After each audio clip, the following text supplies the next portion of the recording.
Heard you're not at the radio show Thursday night. You're not doing the radio. I don't know how we can have it. Certainly understand. I just wanted to say, open up with making a few comments. It's awesome to be back at home. It really smacked me in the face yesterday that we were on the road for 2 weeks. To come back home to Lane Stadium, great comfort, great excitement. Fifth sellout of the season, which is fantastic. It's a tribute to our fans, our students, this community, Hokie Nation. Absolutely thrilled about it. And then you layer that on top of the fact it's senior day, and you got some guys that are really special to us that, either guys whose eligibility is certainly up or some guys that are on the fence with what the next step is. But we'll have some guys out there we're celebrating for senior day, their families, awesome opportunity to do that. Very proud of the way we played up at Boston College. I just thought the rebound from kind of a tough loss, and I thought Sunday was one of our toughest Sundays following Louisville. Just, a lot of disappointment. So I think they really came around nicely, and the coaches had a good plan. The players had a ton of determination and got themselves ready to go, and we played well, played complimentary, did a lot of good things. Got a great opponent coming in at NC State. Tons of respect for these guys, for Coach Doran. Obviously, the relationship with Charlie Wiles and the way their defense is playing is lights out. Really good defensive unit. Ton of respect for what they're doing, what they're accomplishing. So we got our hands full. It's going to be a battle. It's going to be a 12-round fight. So looking forward to it. It's what you come to Virginia Tech for. Play a game in Lane Stadium against a good ACC team, and leave it laying on the field. Questions? You talked about senior day. It used to be a little more straightforward when guys were seniors, and now with the COVID year and everything else involved, a little more complicated. Do you have those conversations with guys already about coming back next year, and how do you treat senior day as a whole? Yeah, it's a great question. So we have a very 100-level conversation about the opportunity to walk in front of our fans with your family and be celebrated. That's not the defining decision. That when the season concludes, we'll sit down and we'll have a more serious, in-depth conversation about your options, whether it's to go to the NFL, whether it's to transfer, whether it's to move on from football, whatever that is. You don't have to decide that for senior day. When in doubt, I recommend they walk. I don't want somebody to leave here and not have had the opportunity to do that. So that's important, and that's the way we've approached it. And we'll have, we have 4 days now at the conclusion of the Virginia game that there's no on the road recruiting, where we'll have some good meetings that will involve some of these guys that are, facing some decisions, some options, and get as much information for them as we can, and support them and their family through the process. You didn't have one of those last year. Sort of had the patchwork one at the basketball game. Well, it'd be nice to have it on the field. Absolutely. Yeah, it's great for these guys deserve this, and it's such a special day for them. When they look back, they're going to remember that, and being out there with their families, and we're doing a group photo at the end, and I think the fans appreciate it. These guys deserve, the notoriety and the applause, and, it's to me, it's a special day that deserves the recognition, and, I'm excited about it for them. NC State's made a quarterback change, went back to Brendan Armstrong from the beginning of the year. How different is their offense with him in there? Does he present some different challenges in terms of running the football from the quarterback spot?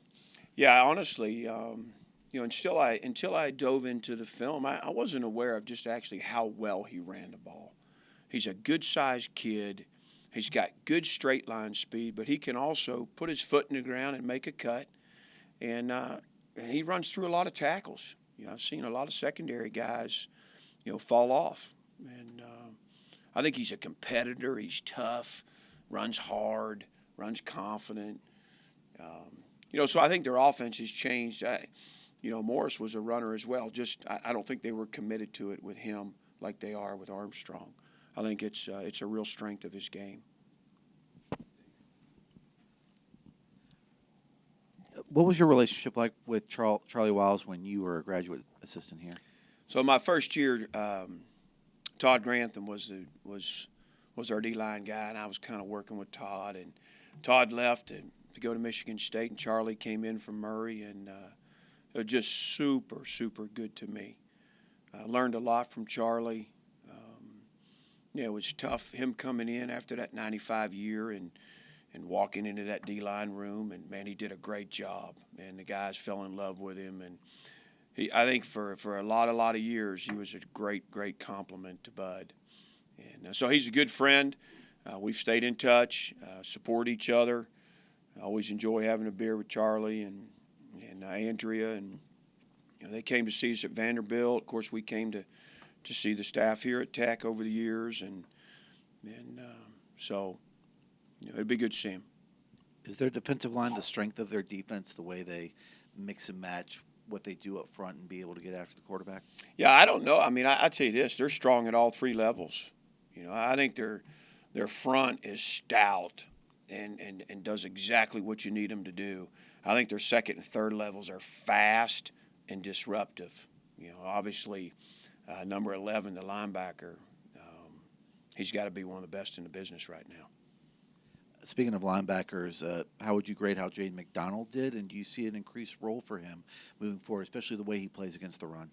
Yeah, let me tell you, he's getting better with every opportunity. I'm glad you bring him up. His rep count went up, and had he not gotten hurt, he would have played several more snaps.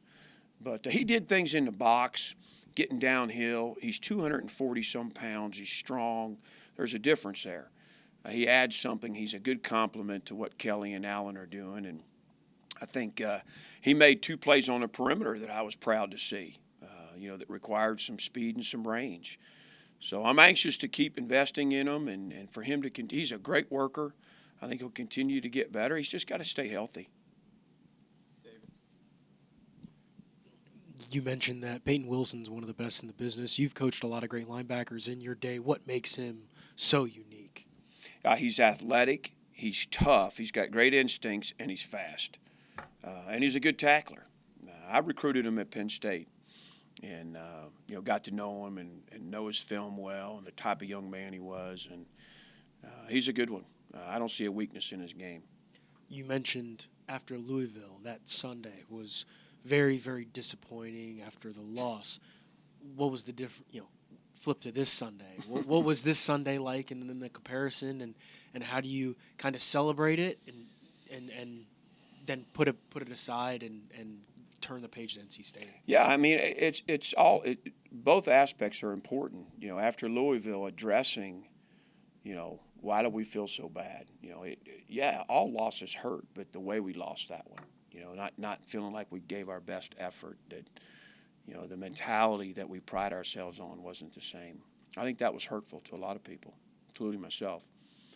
But then this Sunday, you have to take the time to celebrate and enjoy the win. You really do. Not just Saturday post-game, but there's a chance there as a team, whether it's in the locker room, but then that next day, we showed a bunch of positive plays from the game, and the guys clap it up and celebrate, and we announce players of the game and things like that. It's, we award win T-shirts that the guys get excited about, and it's fun to watch the film. There's generally more positive plays than negative plays, and but we went out just the same. We spent a good portion of practice on corrections, and then you flip the script. We had a young guy scrimmage again, which the old heads love watching and coaching and signaling.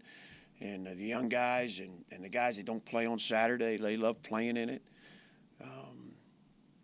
So we did shorten the practice a little bit. We did that last week. 2 weeks ago we started trimming where we can, and we'll continue to do that just to make sure we got a fresh group down the stretch here. The 2 interceptions he had probably put a spotlight on the type of season Dorian's having. Do you feel like he was having an all-ACC type season before that? How do you feel like he's been this year? Yeah, in my opinion, he's, you're going to have to show me a corner that's played as consistent week in and week out in his coverage. I think he's done a great job there. I thought, statistically, people like to see the INTs, and that's important. So it was good to see him do that. And I thought both of them were really good plays. He undercut the wideout on the first one, which is something that Coach Jones teaches those guys. And then on the second one, being able to turn and locate the ball and become the wideout. So two really nice plays. I think he's had an exceptional year. There's obviously some areas I'd say he can still improve in, but he's got to be playing at a level as well as anybody in the league, I would think. I haven't been able to watch all the corners in the ACC to this point, but the ones I have seen and taken notice of, I would think Dorian's right there with him. Drones threw for 200, ran for 100. That's not something a lot of people have done here. Do you feel like you're learning something new about him and what he can do in this offense week by week? Are you gathering more information about what he's capable of and how you can kind of unleash him on Saturdays? I think his physical style of run, the way he runs the ball and his toughness is, he's a determined guy. If there's a yard to be had, he wants to do everything he can to get it. I think we know all that about him. He's a physical guy. He's got good size. He runs well. I think he's throwing the ball maybe a little bit better each and every week. I thought the deep ball to Quan was fantastic, but there's been others, and I'm most impressed with his growth in his decision making. He doesn't put the ball in jeopardy really, and his ball security's improved. He throws the ball away when he needs to, which is something people may take for granted, but it's hard for quarterbacks to understand and realize. Just throw the ball away. It's okay. And he's making good reads. I think Tyler's putting a little bit more on him each week, and and he's been able to handle it. And so again, I think Kyron would tell you he's still a work in progress, and there's just a lot of just raw God-given ability there that he's got a high ceiling, and he's getting better all the time. Coach, I know at the end of Saturday's press conference, you talked about how you won't have to talk about what's at stake on Saturday, but and you won't have to because they know that. I wonder how much you rely on your seniors to be those leaders, to keep your team focused, especially considering how many younger guys you have on the team that are playing, and they're human. They can't help but think about what's within hands reach. Yeah, again, I think you guys write about it. Their friends talk about it. Their families talk about it. So it's our job as coaches and leaders to kind of we're going to work to keep the focus on NC State and what we need to do to be 1-0 this week. We have keys to success in all three phases, and we identify those early, and we work like crazy. That's where the focus needs to be. How do we accomplish these things that we believe to be, the recipe for a win? So I'm not saying it's not challenging, particularly with young guys. I had a young guy sit in my office on Sunday and talk about if what, and I mean, I didn't even let him finish. I about kicked him out of the office, but so there's still that. That's part of maturing as a football player and understanding that the only thing we can control right now is going out and beating NC State. We got to do everything we can to prepare to do that. And it's a tall order. And every senior class is different. I know it's only your second year, but what does the senior class mean to you and the legacy that they leave behind? Man, that would require me to go in depth quite a bit because we've been through a lot with that group. Guys that had opportunity to leave and go other places, and hung in here with us through a lot of adversity. So very proud of the group, very appreciative of them. Let's go to Zoom for a couple. On Zoom, please use the raise hand feature to ask questions for Coach Pry, and we'll open it with David Teal, please. Brent, Saturday's onside kick was just another example of special teams contributing. Are there guys beyond the most obvious, a kicker or a return guy, who have been especially good in your mind on special teams this season? Yeah, the kickers, the specialists, the returners, like you mentioned, those guys are the obvious ones. But we just had this conversation. I mean, Bryce Duke, Jaden Keller, those guys stand out. What they do on teams, week in and week out. They're starters on 3 or 4 units. there's a number of guys like that. Those two would jump out first. I'm glad you asked the question. We're a team that has to win special teams. To give us the best chance, we've got to make plays in that phase. And the games that we do, we seem to fare pretty well. So. And then with Peyton Wilson, what does your experience tell you is the best way to attempt to neutralize a Mike linebacker who is that active and such a big part of the opposing defense? Yeah, I think most times you would say, you try and deceive him. You try and get his eyes in the wrong place to give you a chance to get this play started away from him. But this guy's got great instincts. He's very experienced. He doesn't miss much. So he's going to make his plays in the ball game. Thank you. Yes, sir. We'll go to Tim next, please. Yeah, Brent, I know you're going to say that the focus is on going 1-0, but after you guys started the season, obviously after the win against Old Dominion, you guys kind of fell into a slump. Do you have a chance to reflect on how far you have come to get to the point where this 1-0 has a very important meaning in terms of the postseason? Not a chance. You you don't. I mean, you got 6 days between one game and the next generally, and there's so much to be done. I mean, we want to be 1-0 this week. That's what we're working towards. Over my career, when you finish a season and you look back, I mean, that's when it's a chance to say, okay, these are some things we did really well. These are some things we struggled with. You get to, a sense of gratification over accomplishments and things like that. And, but in season, I'm not sure there's many coaches that have a chance to reflect on those type of things. Those big picture items are left for, January, February. And then you guys are a coaching staff that is so focused on week-to-week improvement. Again, I know you have to go 1-0 this week first, but how important would it be to get the sort of preparation for another game to prepare these guys going forward for the long term of your program? I think that's a fair question. That's an obvious one for me that, you want those extra practices, whether it's 10, 12, 15, whatever works with your calendar. But it's very valuable for all your returning players and the improvement it's necessary in the growth in your football team. So I think that's part of building a winning program, a sustainable, program that can win year in and year out, is the postseason play and those extra practices. We'll go to Steve next, please.